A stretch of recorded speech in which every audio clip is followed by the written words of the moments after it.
Hi friends, ഇന്ന് independence day ആണല്ലോ. അപ്പം ഇൻഡിപെൻഡൻസ് ഡേ സ്പെഷ്യലായിട്ട് നമുക്കൊരു ലഡു ഉണ്ടാക്കാം. അതിന് വേണ്ടിയിട്ട് ഉള്ള ഇൻഗ്രീഡിയൻസ് എന്തൊക്കെയാണെന്ന് ഞാൻ പറഞ്ഞുതരാം.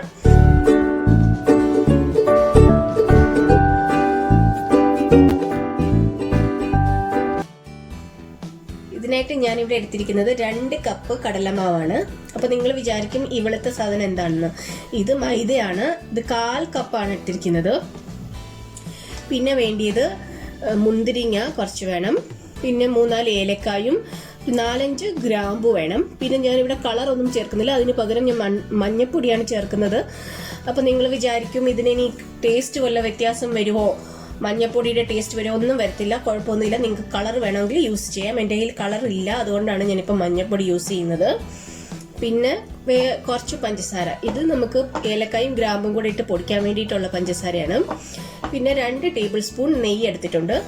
പിന്നെ ഇത് പഞ്ചസാര, ഇത് പാനിയാക്കാൻ വേണ്ടി നമ്മൾ ലഡുവിന് ഉള്ള പഞ്ചസാരയാണിത്.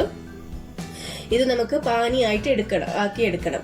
ഇത് ഞാനിവിടെ എടുത്തിരിക്കുന്നത് കടലമാവ് നമ്മൾ എത്രയാണോ എടുത്തിരിക്കുന്നത് അതിൻ്റെ ഇരട്ടി വേണം പഞ്ചസാര എടുക്കാൻ. പിന്നെ ചിലർക്ക് ഒത്തിരി മധുരം ഇഷ്ടമില്ലായിരിക്കും, അപ്പം നിങ്ങൾ കുറച്ച് അഡ്ജസ്റ്റ് ചെയ്ത് ആവശ്യത്തിന് എടുക്കുക, കുറച്ച് കുറയ്ക്കാൻ വേണമെങ്കിൽ.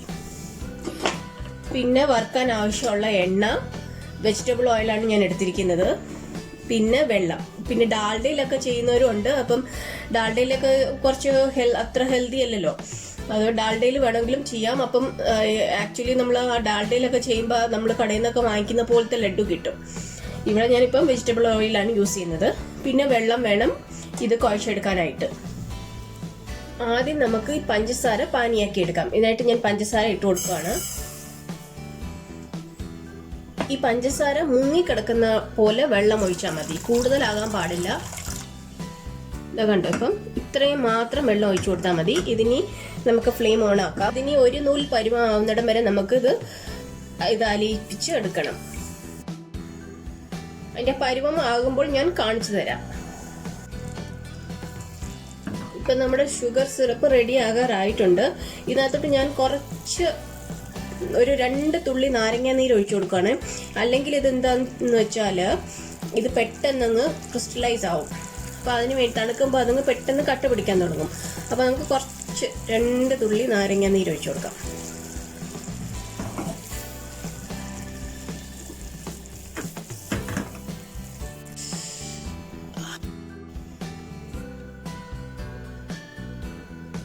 കണ്ടോ, മുറിഞ്ഞു പോന്ന കണ്ടോ, ഇതുപോലെ വരണം. ഇനി നമുക്ക് ഈ ഷുഗർ സിറപ്പ് അങ്ങ് മാറ്റി വെക്കാം. ഈ കടലമാവ് നമുക്കൊന്ന് കുഴച്ചെടുക്കണം. ഇതിനായിട്ട് നമുക്ക് ഈ കടലമാവും ഈ മൈദയും ഇത് ഞാൻ അരിച്ചു വെച്ചേക്കുകയാണ്. ഇതിനകത്ത് ഞാൻ ഒരു ചെറിയ നുള്ള് സോഡ ബൈകാർബണേറ്റും കൂടെ ഇട്ടിട്ടുണ്ട്, നമ്മുടെ സോഡാപ്പൊടി കേട്ടോ. അത് കുറച്ച് നമ്മൾ ബൂന്തിയൊക്കെ നന്നായിട്ടൊന്ന് പൊങ്ങി വരാൻ, നല്ല ബോളായിട്ട് വരാൻ വേണ്ടിയിട്ടാണ് സോഡാപ്പൊടി ഇട്ടത്. 1 നുള്ള് മാത്രമേ ഇടാൻ പാടുള്ളൂ. ഇനി നമുക്കിത് കുഴച്ചെടുക്കണം. അതിനായിട്ട് ഞാൻ നെയ്യ് എടുത്ത് വെച്ചിരുന്നു, അതുകൊണ്ട് ഇതിനകത്ത് ചേർത്ത് കൊടുക്കുകയാണ്.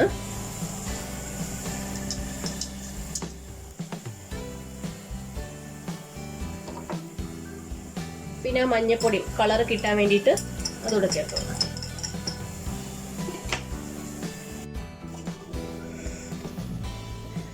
ഇത് നമുക്ക് ശരിക്കും പറഞ്ഞാൽ അരിച്ചു വെക്കണം കേട്ടോ, നല്ലതായിട്ട്, അല്ലെങ്കിൽ ഇതിനകത്ത് കട്ട കെട്ടും, അത് സൂക്ഷിക്കണം. അപ്പോൾ ഇനി നമുക്ക് ഇതിനകത്ത് കുറച്ച് വെള്ളം ഒഴിച്ചിട്ട് നന്നായിട്ട് കുഴച്ചെടുക്കാം.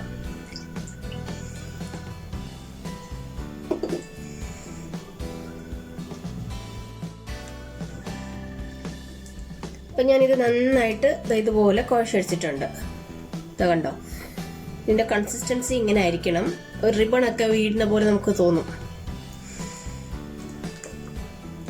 ഇതുപോലെ കൺസിസ്റ്റൻസി ഇതുപോലെ ഇരിക്കണം, അല്ലെങ്കിൽ നമ്മുടെ ബൂന്തി ശരിക്കും വരത്തില്ല. ഞാനിപ്പോൾ ഇവിടെ ഏകദേശം 2 കപ്പോളം വെള്ളം ഉപയോഗിച്ചിട്ടുണ്ട് ഇതിനകത്ത്. നിങ്ങൾ എടുക്കുമ്പോൾ നോക്കിയെടുക്കുക, ചിലപ്പോൾ വ്യത്യാസം വരും കുറച്ച്. അപ്പം നോക്കിയിട്ട് ഒഴിക്കുക. അപ്പം ഞാൻ എണ്ണ ചൂടാകാനായിട്ട് വെച്ചിട്ടുണ്ട്. ഒന്ന് ചൂടാകട്ടെ. ഞാൻ ബൂന്തി ഉണ്ടാക്കാൻ വേണ്ടിയിട്ട് ഇതുപോലത്തെ ഒരു പാത്രം എടുത്തേക്കുന്നത്. ഇത് ഇടിയപ്പം ഒക്കെ ഉണ്ടാക്കുന്ന ഒരു പ്ലേറ്റ് ആണ് നമ്മൾ സ്റ്റീം ചെയ്യാൻ വേണ്ടി വെക്കുന്നത്. ഇതിനകത്ത് ഇങ്ങനെ കിഴുത്തയുണ്ട്, ഇതാണ് ഞാൻ എടുത്തിരിക്കുന്നത്. നിങ്ങളുടെ കയ്യിൽ കണ്ണോപ്പയോ അങ്ങനത്തെ എന്തെങ്കിലും ഉണ്ടെങ്കിൽ അതിനകത്ത് അതുകൊണ്ട് ഉണ്ടാക്കാം. സാധാരണ ബൂന്തി ഉണ്ടാക്കുന്നത് വേറെ ഒരു അവരുടെ കയ്യിൽ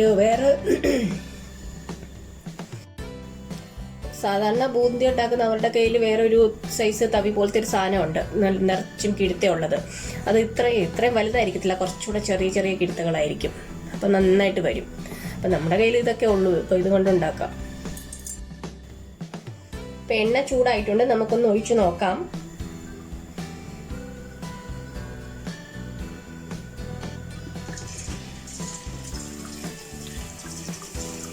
ഇതുപോലെ ഒന്ന് കറക്കി കൊടുത്താൽ മതി, ഇപ്പം എല്ലാം വീഴും.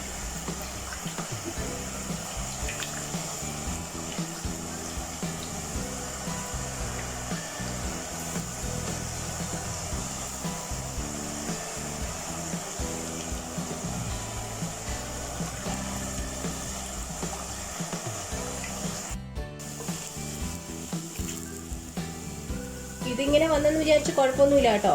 ഇതിങ്ങനെ കുറച്ച് കട്ടയൊക്കെ കിട്ടി എന്ന് വിചാരിച്ച് കുഴപ്പമൊന്നുമില്ല.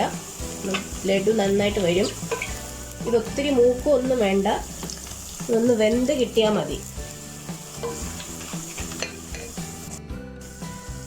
ഒരു മീഡിയം ഫ്ലെയിമിലിട്ടിട്ട് വേണം ഇത് ചെയ്യാനായിട്ട്. ഇനി നമുക്കിത് കോരി മാറ്റാം. ഇതിപ്പോൾ റെഡി ആയിട്ടുണ്ട്, കണ്ടോ. ഇത് നമുക്കൊരു സൗണ്ട് വരും, ചെറുതായിട്ടൊരു സൗണ്ട് വരാൻ തുടങ്ങുമ്പോഴേക്കില്ലാന്നൊരു സൗണ്ട് വരും. അന്നേരം നമുക്കിതങ്ങ് മാറ്റണം, അല്ലെങ്കിൽ ഇതങ്ങ് ഒത്തിരി മൊരിഞ്ഞു പോയാൽ ലഡു ശരിയാവത്തില്ല. ഇത് മാറ്റിയിട്ട് നമുക്ക് ആ സിറപ്പിലോട്ട് തന്നെ ഇട്ട് കൊടുക്കാം. പഞ്ചസാര പാനിയാക്കി വെച്ചില്ലേ, അതിനകത്തോട്ടങ്ങ് ഇട്ട് കൊടുക്കാം.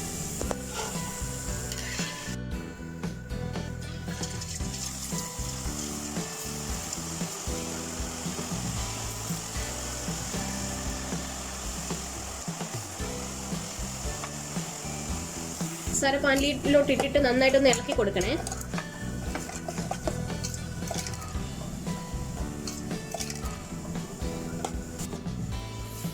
ഇപ്പം ഞാൻ ഈ ബൂന്തി എല്ലാം റെഡിയാക്കി എടുത്തിട്ടുണ്ട്. ഇത് നമ്മൾ ഈ പഞ്ചസാര പാനിയിലോട്ട് ഇടുമ്പോൾ തന്നെ ഇത് ഓരോ പ്രാവശ്യം ഇടുമ്പോഴും നമ്മളിങ്ങനെ നന്നായിട്ടൊന്ന് ഇളക്കി കൊടുത്തേക്കണം. ഇതിപ്പോൾ എല്ലാം ഞാൻ ഇളക്കി റെഡിയാക്കി വെച്ചിട്ടുണ്ട്. ഇനി ഇത് കുറച്ചൊന്ന് തണുക്കണം. എന്നുവെച്ചാൽ ഇത് ഈ പഞ്ചസാര പാനി എല്ലാം ഈ ബൂന്തിയിലോട്ട് നന്നായിട്ട് അബ്സോർബ് ചെയ്തിട്ട് അത് നന്നായിട്ട് സോഫ്റ്റായി വരണം. എന്നാലേ നമ്മുടെ ലഡു അടിപൊളി ആയിട്ട് വരത്തുള്ളൂ. അപ്പം കുറച്ച് നേരം നമുക്ക് ഏകദേശം ഒരു മണിക്കൂറോളം ഇങ്ങനെ വെച്ചേക്കാം. ഒരു പ്ലേറ്റ് കൊണ്ട് അടച്ചിട്ട് മൂടി വയ്ക്കാം.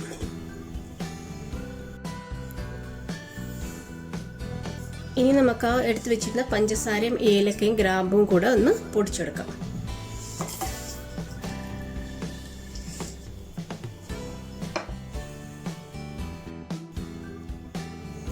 ഇപ്പം നമുക്കൊന്ന് തുറന്ന് നോക്കാം. ഏകദേശം ഒരു മണിക്കൂറോളം ആയിട്ടുണ്ട്. നമ്മുടെ പഞ്ചസാര പാനിയെല്ലാം ഇതിനകത്ത് പിടിച്ച് അടിപൊളി ആയിട്ടുണ്ട്. പക്ഷേ ഇങ്ങനെ ഉരുട്ടിയാൽ നമുക്ക് ആ കടയിൽ നിന്ന് മേടിക്കുന്ന അത്രയും ടേസ്റ്റ് കിട്ടത്തില്ല. ഇങ്ങനെ നമുക്ക് വേണമെങ്കിൽ ഉരുട്ടിയെടുക്കാം. ഉണ്ടോ, നന്നായിട്ട് ഉരുണ്ട് വരും. പക്ഷേ ആ ഒരു കടയിൽ നിന്ന് മേടിക്കുന്ന പോലത്തെ ആ ഒരു സോഫ്റ്റ് ഇത് കിട്ടത്തില്ല നമുക്ക്. എന്താണെന്ന് വെച്ചാൽ നമ്മൾ ഉണ്ടാക്കിയിരിക്കുന്ന ഈ ബൂന്തി കുറച്ച് വലുതല്ലേ, അതുകൊണ്ടാണ് അങ്ങനെ വരുന്നത്. അതുകൊണ്ട് നമ്മൾ എന്ത് ചെയ്യണം, ഈ ബൂന്തിനെ നമുക്ക് ഈ മിക്സിയുടെ ജാറിലോട്ട് ഇട്ടിട്ട് ഒന്ന് ക്രഷ് ചെയ്തെടുക്കാം.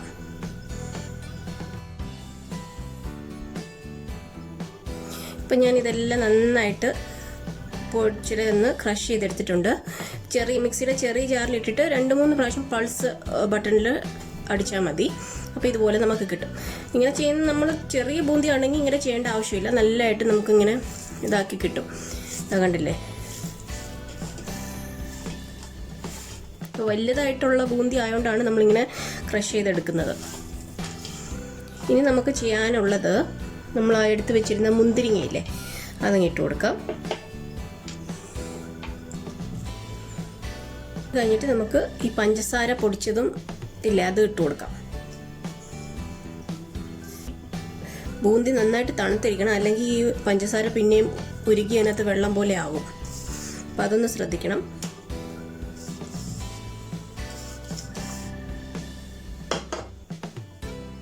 ഇത് നന്നായിട്ടൊന്ന് മിക്സ് ചെയ്തെടുക്കാം.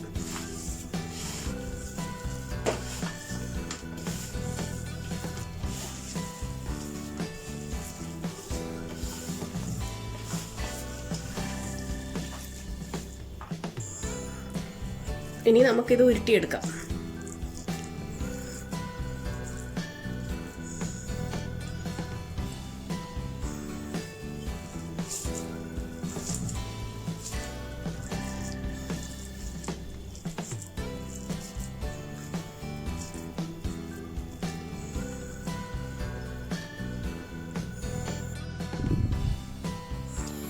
ഇപ്പം നമ്മുടെ ലഡു എല്ലാം ഇതുപോലെ ഉരുട്ടിയെടുത്തിട്ടുണ്ട്. കണ്ടോ, പെർഫെക്റ്റ് ലഡു ആയിട്ട് ഇട്ടിട്ടുണ്ട്. മഞ്ഞപ്പൊടി ചേർത്ത അന്ന് ഒന്നും പറയത്തേ ഇല്ല, അടിപൊളി. നമ്മൾ കടയിൽ നിന്നൊക്കെ മേടിക്കുന്ന പോലത്തെ തന്നെ ലഡുവാണിത്. ഇതിപ്പോൾ നമ്മൾ ഇന്നുണ്ടാക്കിയിട്ട് ഇന്ന് കഴിക്കരുത്, നാളത്തേക്കിനെ ഇത് നല്ലതായിട്ടിരിക്കത്തുള്ളൂ. ഇതിൻ്റെ ഒരു കട്ടിയൊക്കെ വരണമെങ്കിൽ ഇന്നുണ്ടാക്കിയിട്ട് നാളെ നമ്മൾ കഴിച്ചാൽ മതി. അപ്പം നിങ്ങൾ ഇത് ട്രൈ ചെയ്ത് നോക്കുക. എന്നിട്ട് ഇതുപോലെ തന്നെ ഈ റെസിപ്പി ഫോളോ ചെയ്യണം. ട്രൈ ചെയ്ത് നോക്കിയിട്ട് അഭിപ്രായങ്ങൾ അറിയിക്കുക. ചാനൽ സബ്സ്ക്രൈബ് ചെയ്യുക, like, share and comment. Thank you so much. ഇത് കണ്ടോ, ഇതിപ്പോൾ നല്ല പെർഫെക്റ്റ് ലഡു ആയിട്ടുണ്ട്. ഈ അളവിന് നമുക്കൊരു 10-25 ലഡു ഉണ്ടാക്കാൻ പറ്റും കേട്ടോ. അപ്പം ഞാനിതൊന്ന് മുറിച്ച് കാണിക്കാം.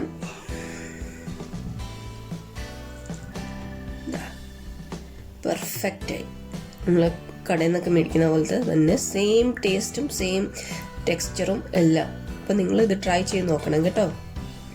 Thank you. Happy independence day.